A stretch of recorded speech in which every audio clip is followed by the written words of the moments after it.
Hello, good morning, good afternoon, good evening, ladies and gentlemen. Welcome to my channel guys. എന്തൊക്കെയുണ്ട്? സുഖമായിരിക്കുന്നു പ്രതീക്ഷിക്കുന്നു. കാട്ടാളൻ cubes entertainments produce ചെയ്യുന്ന പടം, രണ്ടാമത്തെ പടം. അതായത് മാർക്കോന് ശേഷം ക്യൂബ്സ് എന്റർടൈൻമെന്റ്സ് പ്രൊഡ്യൂസ് ചെയ്യുന്ന പടം. മാർക്കോ എന്തായിരുന്നു, എങ്ങനെയായിരുന്നു, ഏത് ലെവൽ വരെ ആ പടം എത്തി എന്നുള്ളത് നമുക്ക് കൃത്യമായിട്ട് അറിയാം. സീരിയസ്ലി മാൻ, എന്ത് പടമായിരുന്നത്! മേക്കിംഗ് എടുത്തു പറയേണ്ടത് മേക്കിംഗ്. കിട്ടിയ ഒരു ഒരു ഒരു ഒരു ഒരു വേറെ ലെവൽ തിയേറ്റർ എക്സ്പീരിയൻസ് ഉണ്ട്. എനിക്കിപ്പോഴും ആ പടത്തിനെ കുറിച്ചിട്ട് ആലോചിക്കുന്ന സമയത്ത് ഇങ്ങനെ എന്താ പറയാ, ഗൂസ് ബംസ് അടിക്കും. എല്ലാ രീതിയിലും അതൊരു ഒരു പോളി സാധനമായിരുന്നു. ഉണ്ണിമൂന്തനെ ആണെങ്കിലും അയാള് ആക്ഷൻ നന്നായിട്ട് ചെയ്യുന്നുള്ള കാര്യം നമുക്കറിയാം. ആ പടത്തില് നല്ല രീതിയിൽ ഉണ്ണിമൂന്തനെയും നമുക്കങ്ങോട്ട് ഇവര് കാണിച്ചു തരികയാണ് ചെയ്തത്. സോ എല്ലാ രീതിയിലും ആ പടം ഒരു ഒരു ബെഞ്ച് മാർക്ക് സെറ്റ് ചെയ്തൊരു ഐറ്റം ആയിരുന്നു. ഇപ്പൊ വയലൻസ് ആണെന്നുണ്ടെങ്കിൽ അങ്ങനെ അങ്ങനെ കാണിച്ചു തന്നൊരു സാധനമാണ് മലയാളത്തിൽ. ഒരു തുടക്കം എന്നൊക്കെ നമുക്ക് വേണമെങ്കിൽ ആ പടത്തിനെ പറയാം.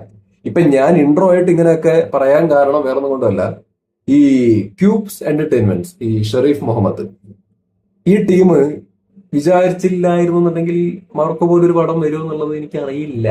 നമ്മുടെ മുമ്പിലേക്ക് ഇങ്ങനെ ഒരു ഐറ്റം നമുക്ക് മലയാളത്തിൽ കാണാൻ പറ്റുമോ എന്നുള്ളത് നമുക്ക് അറിയില്ല. വരുമായിരിക്കും, പക്ഷെ ഇത്രയും നേരത്തെ നമുക്ക് കാണാൻ പറ്റുമോ എന്നുള്ള കാര്യത്തിൽ നമുക്ക് അറിയില്ല. അപ്പോൾ ആ ഒരു ധൈര്യം എന്ന് പറയുന്ന സംഭവം നമ്മൾ അന്ന് സംസാരിച്ചാണ് അതിനെ കുറിച്ചിട്ട്. ആ ധൈര്യം നമ്മൾ എടുത്തു പറയേണ്ട ഒരു കാര്യം തന്നെയാണ്. ഇങ്ങനെ ഒരു പടം ചെയ്യാൻ തോന്നി, ധൈര്യം കാണിച്ചു, അത് ഇറക്കി, ആൾക്കാരെ കയറ്റി, അത് ഭയങ്കരമായിട്ട് ഹിറ്റായി. അപ്പൊ ഈ ക്യൂബ്സ് എന്റർടൈൻമെന്റ്സ് എന്ന് പറയുന്ന ആ പ്രൊഡക്ഷൻ ഹൗസിന് ആ ഒരു മാർക്കോ എന്ന് പറയുന്ന പടം കാരണം തന്നെ ഒരു ഹൈപ്പ് വന്നു. ആ പേരിനൊരു വെയിറ്റ് ആക്ച്വലി ഉണ്ടായി. ഇപ്പൊ കാട്ടാളിന്റെ കേസിലായിക്കോട്ടെ, ആൾക്കാർ ക്യൂരിയസ് ആണ്. ഇപ്പോ എന്താണ് മമ്മൂക്ക വരാൻ വേണ്ടി പോകുന്ന സിനിമ, ക്യൂബ്സ് എന്റർടൈൻമെന്റ് പ്രൊഡക്ഷൻ വരാൻ വേണ്ടി പോകുന്ന സിനിമ, അന്ന് ആ അനൗൺസ്മെന്റ് വന്നപ്പോ തന്നെ ആ പടത്തിന്റെ പേരെന്താണെന്നറിയില്ല, ഒന്നും അറിയില്ല. ക്യൂബ്സ് എന്റർടൈൻമെന്റ്സ് ആണ് അനൗൺസ് ചെയ്യുന്നത്. അപ്പോഴേക്കും തന്നെ ആ പ്രൊഡക്ഷൻ ഹൗസിന്റെ പേരിലാണ് ആ പടത്തിന് ഇറങ്ങിയിട്ടില്ല, എന്റെ പേര് പോലും വരാത്ത പടത്തിന് ഹൈപ്പ് ആക്ച്വലി കയറിയത്. അപ്പോ ഇത് ക്യൂബ്സ് എന്റർടൈൻമെന്റ്സ് ഈ മാർക്കോയിലൂടെ ഉണ്ടാക്കിയെടുത്തൊരു ഹൈപ്പാണ്, അല്ലെങ്കിൽ ഉണ്ടാക്കിയെടുത്ത ആ ഒരു ഒരു ഒരു ഒരു ഒരു ഒരു ഒരു പേരാണ് ആക്ച്വലി. അത് അവരെ കൊണ്ട് നിലനിർത്താൻ വേണ്ടിയിട്ട് പറ്റട്ടെ, സാധിക്കുമെന്ന് വിശ്വസിക്കുന്നു. ഇനി അവർക്ക് ഇതൊരു ബാധ്യതയായിരിക്കും സത്യം പറഞ്ഞു കഴിഞ്ഞാൽ, ഇത് മെയിൻറ്റെയിൻ ചെയ്യുക എന്ന് പറയുന്ന ഒരു പരിപാടി. പറഞ്ഞിട്ട് കാര്യമില്ല, ഇറ്റ് ഹാപ്പൻസ്. എല്ലാം നന്നാവട്ടെ. എനിക്കെന്തോ ജസ്റ്റ് ഇങ്ങനെ ഒരു ഇൻട്രോ പറയണം തോന്നി, അതുകൊണ്ട് പറഞ്ഞതാണ്. ഏതായാലും കാട്ടാളന്റെ ടീസർ നമുക്ക് കാണാം.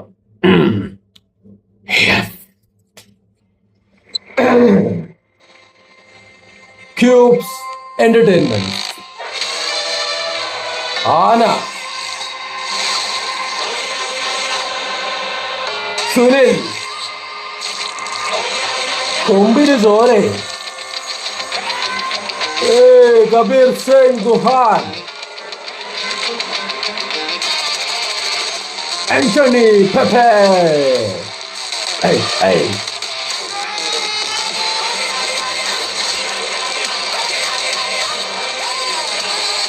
ആന, കാട്, ആനക്കൊമ്പ്, ചോര.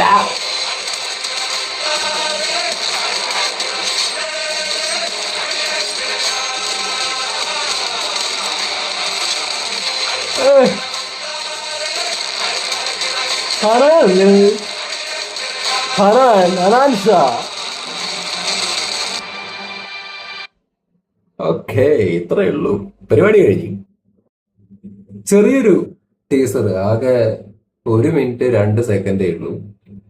ഈ ഹൈപ്പ് കുറയ്ക്കലിന്റെ ഭാഗമായിട്ടായിരിക്കുമോ എന്നുള്ളത് അറിയില്ല. അങ്ങനെ വലിയ ഭയങ്കര സംഭവമായിട്ടൊന്നും ഇവര് ടീച്ചറിന്റെ അകത്ത് കാണിച്ചിട്ടില്ല. അതേതായാലും നന്നായിട്ടോ. അത് ഞാൻ നെഗറ്റീവായിട്ട് പറഞ്ഞല്ല, ഒരു കണക്കിന് അതാ നല്ലത്. ഇത് മതി, ഇത് മതി. ബാക്കി പടം വരട്ടെ. പടത്തില് സംഗതികളൊക്കെ കാര്യമായിട്ട് ഉണ്ടായാൽ മതി.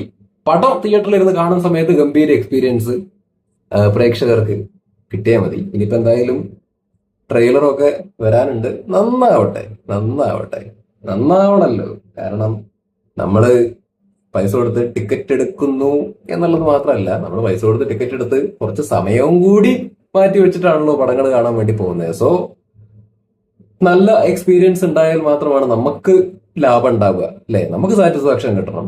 ഏതായാലും വരട്ടെ, പടം വരട്ടെ, നന്നാവട്ടെ. മാർക്കോവിന് ശേഷം വരുന്നൊരു സിനിമ എന്നുള്ള രീതിയിലൊക്കെ പറഞ്ഞിട്ട് കാര്യമില്ല. ഇപ്പൊ ഈവൻ ഞാനാണെങ്കിലും തുടക്കം തന്നെ പറഞ്ഞത് എന്താണ്, ക്യൂബ്സ് എന്റർടൈൻമെന്റ്സിന്റെ പടം, അവർ പ്രൊഡ്യൂസ് ചെയ്യുന്ന പടം, മാർക്കോവിന് ശേഷം അവർ പ്രൊഡ്യൂസ് ചെയ്യുന്ന പടം എന്ന രീതിയിൽ പറഞ്ഞുകൊണ്ടൊക്കെയാണ് ഞാൻ കാര്യമായിട്ട് തുടങ്ങിയത്. നമ്മൾ എത്രയൊക്കെ അങ്ങനെയൊക്കെ വിചാരിക്കണ്ട, അല്ലെങ്കിൽ അങ്ങനെയൊക്കെ പ്രതീക്ഷിക്കണ്ട പറഞ്ഞാലും ശരിയാണ്. പ്രതീക്ഷിക്കണ്ട, മാർക്കോയിസ് വേറെ, കാട്ടാളനീസ് വേറെ, നമ്മൾ പ്രതീക്ഷിക്കാൻ പാടില്ല. കാരണം അതുവേ ഇതുവരെ. പക്ഷെ നമ്മുടെ മനസ്സിന്റെ അകത്തെ അറിയാതെ ഇങ്ങനെ മാർക്കോന് ശേഷം ഒരു ഇറങ്ങുന്ന പടമല്ലേ, അപ്പോ ആ ഒരു ചിന്ത ഓട്ടോമാറ്റിക്കായിട്ട് വന്നിട്ട് ഓട്ടോമാറ്റിക്കായിട്ട് ആ ഒരു പ്രതീക്ഷ തലയ്ക്ക് മേളിൽ വന്നിട്ട് അങ്ങോട്ട് നിൽക്കും. അത് വളരെ ഓർഗാനിക് ആയിട്ട് സംഭവിച്ചു പോകുന്ന ഒരു കാര്യമാണ്. അത് പറഞ്ഞിട്ട് കാര്യമില്ല. എന്തായാലും നമ്മൾ കമ്പയർ ചെയ്യാനൊന്നും നിൽക്കണ്ട. നമ്മൾ ക്ലീൻ മൈൻഡിൽ പോകുന്നത് തന്നെയാണ് ആക്ച്വലി നല്ലത്. ഏതായാലും പടം വരട്ടെ, നന്നാവട്ടെ, നന്നാവട്ടെ, നന്നാവട്ടെ. പെപ്പയാണ്, പെപ്പ നമുക്കറിയാം, പെട്ടി പൊളിക്കട്ടെ, ഉഷാറാവട്ടെ. ഇതിന്റെ കാസ്റ്റിങ് കാര്യമായിട്ട് ആൾക്കാരൊക്കെ ഉണ്ട് കേട്ടാ. ആന്റണി വർഗീസ്, സുനില്, കബീർ സിംഗ് ദുഹാൻ, തുഷാറ വിജയൻ, തുഷാറയൊക്കെ ഉണ്ട്. അയ്യവാ, എന്താണ് പാർത്ത് തിവാരി, ജഗദീഷ് ഏട്ടൻ, സിദ്ദിഖ്, ഹനാൻ ഷാ, ഹിപ്സ്റ്റർ, ആൻസൺ പോള്, രാജ്, തിരണ്ടാസു, Shaun Joy etcetera. Music and background score by Ajaneesh Loknath. Okay, ഇപ്പൊ ഇത്രയൊക്കെ ഉള്ളൂ. ഇനിയിപ്പോ ട്രെയിലർ വരട്ടെ, ട്രെയിലർ കാണാം, അത് റിയാക്ട് ചെയ്യാം, അതിനുശേഷം പടം വരട്ടെ, പടം കാണാം, അഭിപ്രായം പറയാം. ഏതായാലും ഞാൻ വീണ്ടും ക്യൂബ്സ് എന്റർടൈൻമെന്റ്സിന്റെ കാര്യം തന്നെയാണ് പറയുന്നത്. ആക്ച്വലി നമ്മൾ കൂടുതലും അങ്ങനെ ഡയറക്ടേഴ്സിനെ കുറിച്ചിട്ട് സംസാരിക്കാറുണ്ട്, ആക്ടേഴ്സിനെ കുറിച്ച് സംസാരിക്കാറുണ്ട്, മ്യൂസിക് ചെയ്തിട്ടുള്ള ആൾക്കാരെ കുറിച്ചിട്ട് സംസാരിക്കാറുണ്ട്, അല്ലേ? കാര്യമായിട്ട് പ്രൊഡ്യൂസേഴ്സിനെ കുറിച്ചിട്ട് സംസാരിക്കാറുണ്ട്. പക്ഷെ വളരെ റെയർ ആയിട്ടാണ് സംസാരിക്കുന്നത്. അപ്പം ക്യൂബ്സ് എന്റർടൈൻമെന്റ്സിന്റെ കേസിൽ നമ്മളത് കാര്യമായിട്ട് എടുത്ത് പറയുന്നതിന്റെ റീസൺ എന്ന് പറയുന്നത്, ഇവര് തുടക്കം വെച്ച പടം എന്ന് പറയുന്നത് ചെറിയൊരു പടമല്ല എന്ന് മാത്രമല്ല, വലിയ പടമാണ്. പ്ലസ് അത് മലയാളത്തില് ഇതുവരെ എന്താ പറയാ, നമ്മുടെ മുമ്പിലേക്ക് എത്താത്ത തരത്തിൽ എടുക്കാൻ തയ്യാറായ ഒരു പ്രൊഡക്ഷൻ സൈഡും കൂടിയാണ്, വയലൻസും പരിപാടിയൊക്കെ. അപ്പൊ തുടക്കം എന്നുള്ള രീതിയിൽ നോക്കുന്ന സമയത്ത് ഇങ്ങനൊരു പടം, അല്ലേ? ഒരു പടം വെറുതെ പ്രൊഡ്യൂസ് ചെയ്യുക എന്നുള്ളതിനെക്കാട്ടിലും ഉപരി പ്രൊഡ്യൂസും ചെയ്തു, അത് അങ്ങനെ ഒരു വയലൻസ് കാണിക്കുന്ന ഒരു കൈൻഡ് ഓഫ് പടം ധൈര്യത്തിൽ പ്രൊഡ്യൂസ് ചെയ്യുക എന്ന് പറയുന്ന ഒരു സംഗതി, അത് അപ്രിഷിയേറ്റ് ചെയ്യേണ്ട ഒരു കാര്യമാണ്. അപ്പം അതൊക്കെ ഒരു ഫാക്ടേഴ്സ് ആണ് ആ പ്രൊഡക്ഷൻ കമ്പനിയോട് ഒരു പ്രതീക്ഷ നമുക്കുള്ളതിന്റെ കാരണമാണ് ഇതെല്ലാം ആക്ച്വലി വരുന്നത്. ഉണ്ണിമൂന്തന്റെ കേസ് എനിക്ക് ഇഷ്ടമാണ് ആക്ച്വലി, ഉണ്ണിമൂന്തനെ. അപ്പോ എനിക്ക് ഒരു പേഴ്സണൽ എന്താ പറയാ റെസ്പെക്റ്റും കൂടിയും ഈ പ്രൊഡക്ഷൻ ടീമിനോട് ആക്ച്വലി ഉണ്ട്. കാരണം ഉണ്ണി മുകുന്ദൻ അത്യാവശ്യം നല്ല രീതിയിൽ പൊട്ടൻഷ്യൽ ഉള്ളൊരു ആക്ഷൻ ചെയ്യാൻ കാലിബർ ഉള്ളൊരു ആക്ടറാണ്. അപ്പോ നമ്മൾ പല സിനിമകളിലും പുള്ളിയുടെ ആക്ഷനും പരിപാടികളൊക്കെ കണ്ടിട്ടുണ്ട്. പക്ഷെ ഒരു മുഴുനീളം അയാളുടെ എല്ലാ പൊട്ടൻഷ്യലും എടുത്തങ്ങ് കാണിച്ചിട്ട് ഒരു സാധനം എന്ന് പറയുന്നത് അങ്ങനെ പ്രസന്റ് ചെയ്തത് ഹനീഫ് അദേനിയുടെ മാർക്കോലാണ്. ക്യൂബ്സ് പ്രൊഡ്യൂസ് ചെയ്ത ആ പടത്തിന്റെ അകത്താണ്. അതും ഒരു ഡിഫറെന്റ് ആയിട്ടുള്ള മലയാളത്തിൽ പുതിയതായിട്ടുള്ള അറ്റംപ്റ്റ് ഉണ്ണിമൂന്തനിലൂടെ തുടങ്ങുക എന്ന് പറയുന്നത് തന്നെ ആക്ച്വലി നൈസ് ആയിട്ടാണ് പേഴ്സണലി എനിക്ക് അന്നേ തോന്നിയ കാര്യമാണ്, അന്നേ പറഞ്ഞൊരു കാര്യമാണത്. എനിക്കിപ്പോഴും മാർക്കോ എന്ന് പറയുന്ന സമയത്ത് അതിന്റെ അകത്തുള്ള മറ്റേ സ്റ്റെയർ കേസ് ഫൈറ്റ് ഒക്കെയാണ് ഓർമ്മ വരുന്നത്. അത് എങ്ങനെ എടുക്കുന്നതേ, അത് എങ്ങനെ എടുക്കുന്നത്? കിടിലം മേക്കിങ്ങും ആണ്. ഉണ്ണി അത് കിടുവായിട്ട് അതിന്റെ അകത്ത് ചെയ്തിട്ടുമുണ്ട്. അപ്പൊ ആർക്കും തർക്കമില്ലാത്ത കാര്യമാണ്. ഉണ്ണിക്ക് ഒരുപാട് ഹേറ്റേഴ്സ് ഒക്കെ ഉണ്ട്. പക്ഷെ എന്നാലും അതൊക്കെ മാറ്റി നിർത്തി ആർക്കും ജെനുവിൻ ആയിട്ടുള്ള ഓഡിയൻസിനെ സംബന്ധിച്ചിടത്തോളം അതിന്റെ അകത്തുള്ള ആക്ഷൻ സീക്വൻസ് ഉണ്ണി ചെയ്തു വെച്ച സാധനങ്ങളുണ്ട്. അത് വേറെ ലെവലാണ് എന്നുള്ള കാര്യത്തിൽ വേറെ ആർക്കും തർക്കമില്ല എന്ന് തന്നെയാണ് ഒരു പ്രേക്ഷകൻ എന്നുള്ള രീതിയിൽ ഞാൻ വിശ്വസിക്കുന്നത്. കാരണം എനിക്ക് ആക്ഷൻ പടങ്ങൾ കാണാൻ ഇഷ്ടമാണ്.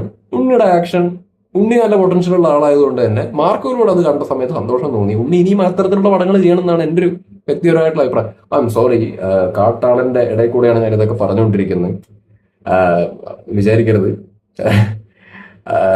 ആക്ച്വലി ക്യൂബ്സിനെ കുറിച്ച് സംസാരിക്കുമ്പോൾ മാർക്കോ ആണ് ആദ്യം വരിക. അപ്പൊ മാർക്കോ എന്ന് പറയുമ്പോൾ ഉണ്ണിയുടെ ആക്ഷൻസ് മൈൻഡിൽ വരും. അപ്പൊ അതുകൊണ്ട് പറഞ്ഞു വന്നപ്പോ അങ്ങനെ പറഞ്ഞു വന്ന് മാത്രം. ഏതായാലും കൂടുതൽ പറഞ്ഞു ദീർഘിപ്പിക്കുന്നില്ല. കാട്ടാളം വരട്ടെ, നന്നാവട്ടെ, പെപ്പെ പൊളിക്കട്ടെ, അടിച്ച് പരത്തട്ടെ, ഉസാറാക്കട്ടെ, എല്ലാ രീതിയിലും തൂഫാനാവട്ടെ. മാർക്കോ പോലെ തന്നെ അതിനെക്കാട്ടിലും മേളിലേക്ക് തന്നെ പറയട്ടെ, നന്നാവട്ടെ, അതിനെക്കാട്ടിലും മേളിലേക്ക് പോകട്ടെ. അതേപോലെ അല്ലെങ്കിൽ അതിന്റെ കീഴേ എന്നുള്ളതല്ലല്ലോ നമ്മൾ ആശംസിക്കേണ്ടത്. അതിന്റെ മുകളിലേക്ക് പോട്ടെ എന്നാണ് ആശംസിക്കുന്നത്.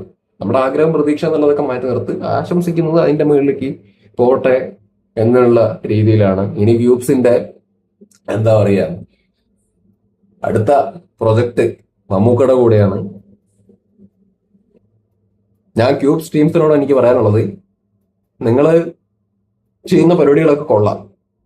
മാർക്കോ വലിയൊരു പ്രൊജക്റ്റാണ്, ഇപ്പോ ചെയ്യുന്ന കാട്ടാളൻ വലിയൊരു പ്രൊജക്റ്റാണ്. നിങ്ങൾ ഇങ്ങനെ തന്നെ മുമ്പോട്ട് പോകും. പക്ഷെ നിങ്ങൾ സ്ക്രിപ്റ്റിന്റെ കേസിൽ ഒരു കോംപ്രമൈസും കാണിക്കരുത്. നിങ്ങൾ ഇതേ ഹൈപ്പ് അല്ലെങ്കിൽ ഇതേ നിലവാരം നിലനിർത്തുമെന്ന് തന്നെയാണ് നമ്മുടെയൊക്കെ ഒരു വിശ്വാസം. ഇപ്പൊ മമ്മൂക്കയുടെ പടമായിട്ട് വരുന്നുണ്ട്, അതെന്താ പരിപാടിയൊന്നും അറിയില്ല. നിങ്ങൾ പ്രൊഡക്ഷൻ ചെയ്യുന്നത് കൊണ്ട് തന്നെ ആ പടത്തിന് പേരിടുന്നതിന് മുമ്പ് തന്നെ ഹൈപ്പ് കിട്ടിയിട്ടുണ്ട്. ബാക്കിയൊക്കെ നിങ്ങളുടെ കയ്യിലാണ്. ഈ ഹൈപ്പ് മെയിൻറ്റെയിൻ ചെയ്യേണ്ടത് നിങ്ങളുടെ കടമയാണ്. ഉഷാറാവട്ടെ, ഗംഭീരാവട്ടെ. That's it.